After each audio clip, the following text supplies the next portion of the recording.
Kwa hiyo wewe kichogo umezamilia kabisa yani kuacha uchawi, si ndo maana yake?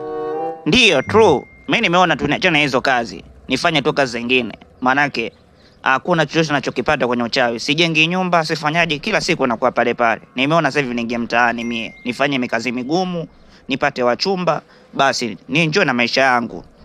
Sasa sikia, wewe nyama za watu ulikuwa unakula ulikuwa unaona raha, si ndo maana yake? Sasa nasemaje?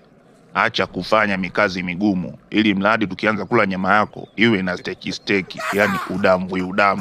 Kwa hiyo mikazi yako migumu punguza, tukianza kujisosomora tusikutane na mifupa, usitaki kujitia mjanja. Sijui unanielewa?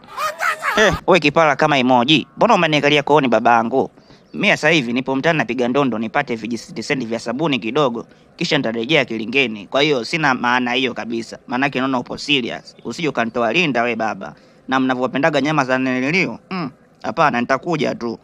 Wewe unaleta utani. Kwa huduma namba 1 za kichawi za kuacha uchawi, bonyeza tunguli tukukule taratibu, yani tukufedede.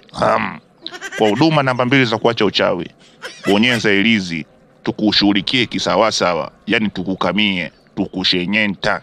Sijui unanielewa? Sasa utachagua wewe hapo, namba 1 au namba 2. Naomba uje kilingeni baadaye. Yo we, yamekuwa hayo tena we baba. Lo.